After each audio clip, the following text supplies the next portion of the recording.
मैं डॉक्टर अखिलेश कुमार राय। मैं आज हड़प्पा सभ्यता से जो प्रश्न नए नए निकल के आ रहे हैं उन प्रश्नों की चर्चा करूंगा। सर्वप्रथम मैं कालीबंगा की बात कर रहा हूं।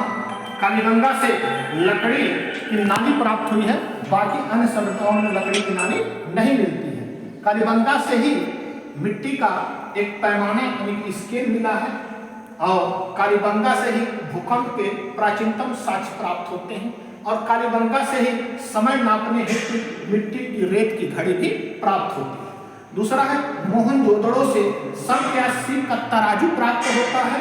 यहीं पर एक मुद्रा पर बाघ से लड़ता हुआ एक व्यक्ति प्राप्त होता है, उसका साक्ष्य प्राप्त होता है। हम आते हैं हड़प्पा पे। हड़प्पा से कांसे का सलाखा मिला है जिसकी लंबाई 122 mm है।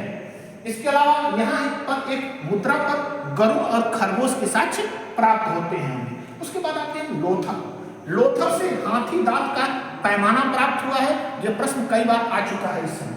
इसके अलावा यहाँ दो मुंह हैं राक्षस, दो मुंह हैं राक्षस और भागते हिरण का साक्ष्य प्राप्त हुआ है और यही यानी कि लोथल से बीज बोने का यंत्र भी प्राप्त हुआ है। इसके बाद हम आते हैं चहुंजोदड़े। यहाँ मिट्टी की मुहर पर 3 घड़ियाल प्राप्त होते हैं। इन चहुंजोदड़ों से ही मनके बनाने के कारखाने भी हमें प्राप्त होते हैं। इसके अलावा आते हैं हड़प्पा से श्रमिक आवास प्राप्त होते हैं, प्रशासनिक भवन प्राप्त होते हैं और यक्ष समाधि भी प्राप्त होती है। आर समाधि भी प्राप्त होती है। ठीक है, आर समाधि भी प्राप्त होती है। 100 दफनाने के कब्र के साक्ष्य हड़प्पा से भी मिलते हैं। लोथल से गोलीबाड़ा भी मिलता है जहां से विदेशों से व्यापार होता था।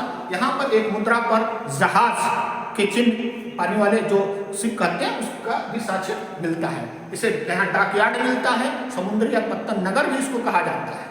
That's all.